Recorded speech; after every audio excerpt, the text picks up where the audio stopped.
Welcome to Thriver TV, the place to break free from narcissistic abuse with quantum tools and understandings.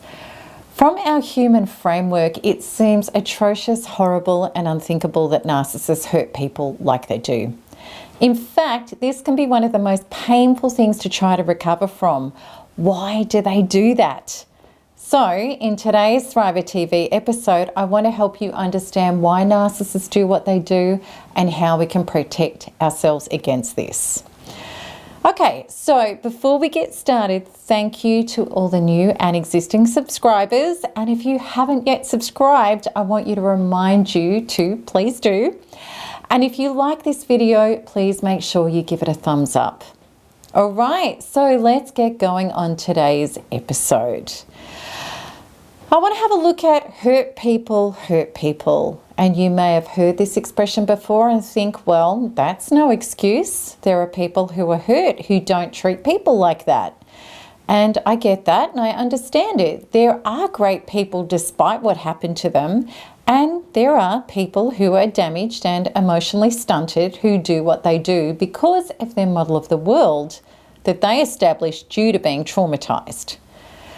There are two things I really do know as a result of my own personal evolution. When I'm in my most solid and whole place, even under stress, I'm in the best possible position to treat others with kindness, love, and respect. And when I'm emotionally triggered and not well within, that's when I'm the most likely to not be a particularly nice human being always. A person's developed belief systems and emotional stability within, I believe, is the true gauge as to what they may or may not be capable of at their worst. Most of us can't imagine being able to go to the pathological or malicious lengths that narcissists can. We aren't capable of it.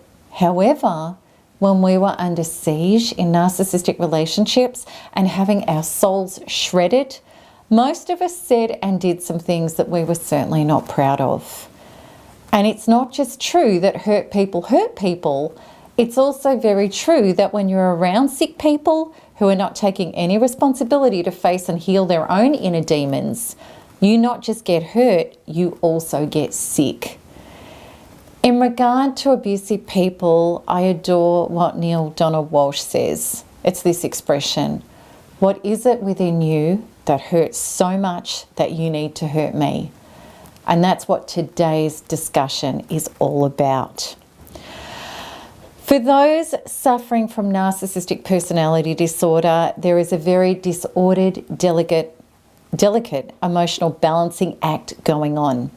The inner true self is damaged and disowned and constantly bubbling up to the surface with feelings of, I'm defective, I don't belong, people don't accept me and aren't to be trusted and will hurt me if I don't get one up over them. And this creates a state of constant anxiety, hypervigilance, and the activation of internal survival programs. Because the true inner self is too damaged to generate a solid and healthy self-identity, the false self is constantly in need of hits of self-medication to try to feed the narcissist with energy that will offset the inner self damnation, which is always threatening to engulf him or her. This is narcissistic supply that's needed. And the ego is very exacting about what quality of this it needs to be. It needs to provide, look at me, I'm significant. Because this is such a small window of correct attention, if you don't supply the feedback that provides the narcissist with entitlement above all others, acclaim, praise, recognition, and the fawning that the narcissist's ego may demand, then you will be punished. Because a narcissist is not taking responsibility to do what's necessary for emotional trauma recovery, which is turn inwards to heal their inner wounds causing their dysfunction, they truly believe that the triggers that are going off within them are your fault. You're an extension of their ego. You're a tool with which to self-medicate to try to save them from their own inner annihilation. And if this isn't done adequately, which of course is an impossible job, then the narcissist erupting inner wounds will be your fault, and he or she will tear into you without conscience, with the full brunt of the anger and trauma that he or she is presently experiencing. And this grants the narcissist some temporary relief by letting off this spew of internal trauma onto you. But of course, because nothing is ever resolved internally, the same trauma and behaviour keeps coming back. Now, there's another piece to this. The narcissist recruited you because he or she believed you were a great narcissistic supply. The narcissist's false self is childish, and it loves to indulge in fantasies. Something about you is so idolised and put onto a pedestal that the narcissist feels convinced that you are being their drug that will grant them the self-medication the ego feed for a while to keep their inner demons at bay.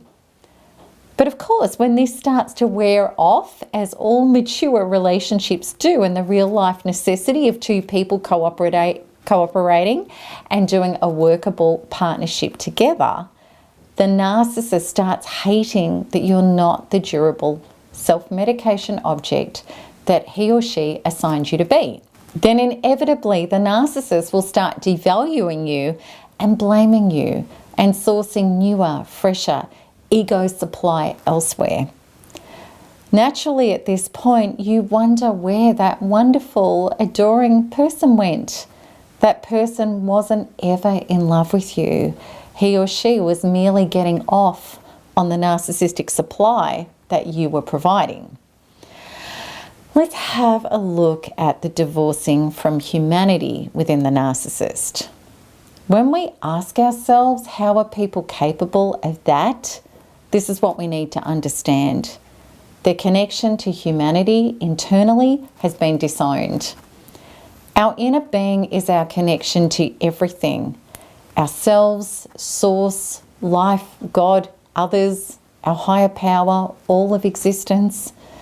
And I believe that self, others, and source is the Holy Trinity that is essential to realise to be an integrated, holistically connected to the field being. It's got to start through self first. If we're divorced from self, as narcissists are, having buried their true selves deep within, then they're doing what everybody does. Only being capable of relationship at the level of relationship they have with self. We all see in others what we see in self. We love others at the level that we love ourselves.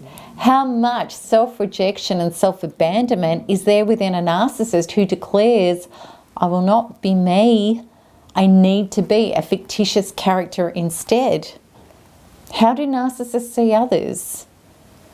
They see them as fake also, as people who are also in it for themselves, who are objects, just as the narcissist's false self is, trying to manipulate people to get a slice of the good stuff. To the narcissist, you are an object who requires controlling in case you get control of him or her. The narcissist has no comprehension of your soul and realness and your feelings any more than they do of their own. People believe that narcissists get malicious delight out of shredding people's souls, but I don't really believe this is the case. They punish you for not helping them feel better, but they don't really think that you're capable of such hurt because they have very little awareness of any self-love, self-soothing or self-care for themselves when hurting. Narcissists have severely stunted or non-existent empathy. They just try to get up and go again by grabbing the next hit of narcissistic supply, significance, or an addiction to self-medicate that they can. Sentimentality and emotional hurt, compassion, sensitivity and remorse are not emotions that they can understand, let alone access. The truth is the narcissist has zero comprehension of what they've done to you and firmly believe that they are the victim that you have treated terribly. When there is only a false self, there is no true self taken into account. Then there is no true self outside of oneself either. The false self is the only entity. It's all about the false self, nothing else. This is why a narcissist doesn't care about how it affects you when playing with you like a cat will a mouse. I'll throw you away, then I'll reel you back in, because if I get your tears, apologies, attention, and even anger, it feeds my ego and makes me know that I'm significant enough to affect another person in this way. You will be pathologically smeared to others because it's good fodder to get sympathy off people. If you lose face with family, friends, colleagues, or lose your job over it, so be it. The narcissist may be toggling you with other lovers, stealing your resources and contacts behind your back, and according to the narcissist, this is all fair game. This is the product of the dire separation illusion of narcissism and the false self, which is the most dangerous fracture in all of humanity. Not realizing, at the quantum level, everything and everybody is interconnected. And look at what our world does as per its arrogance with our entire ecosystems. It's the same thing. The ego believes it is all that exists, and there is nothing and nobody else that should be worthy of consideration as long as the ego is fed. This is an insatiable black hole, just like the literal one in space, which sucks up neighbouring celestial bodies and then keeps going because it's never filled up. The truth is there is nothing there to fill. This terrible fate for the narcissist is the same. I'm going to be alone no matter what because I destroy everybody I'm with. And even if I don't, I can never connect to, care for them and love them anyway. They are simply an object to serve my false self, which can never achieve wholeness and peace. Let's have a look at the real truth. Of course, initially, when we realize we don't matter and that we weren't loved and the relationship we endured with this person was because of this, it can feel intensely personal. We're shocked when we are treated without consideration and discarded or replaced or even maliciously abused. The truth is we either outlived our usefulness or the narcissist is now trying to hurt us horribly to get reactions that make him or her still be able to get narcissistic supply from us. The real truth is we didn't matter because the narcissist is not matter. They are a false self. Nothing matters other than the false self. He or she is not capable of internally mattering or recognizing this mattering in others. Now here is the clincher in our incredible soul lesson in this. We need to matter to ourselves, regardless of whether we matter to a specific other. So if you get this, if you really get this, I want you to write below, from today forward, I matter to me. If we try to get us from ourselves from false sources, from anyone who is not us, then we are in very hot water. Wrong town, in fact. Where the people we cling to and get hurt by are the people who are really reflecting back to us our own inner disconnection, divorcing, and lack of self-partnering. I promise you with all of my heart, when you let go of the narcissist and you turn inwards to face and heal your wounds of not feeling like you matter between you and Source Life God and others, then you will never accept a relationship like this again. Rather, you will generate real healthy relationships with people who do have the resources to matter to themselves and recognize that others matter also.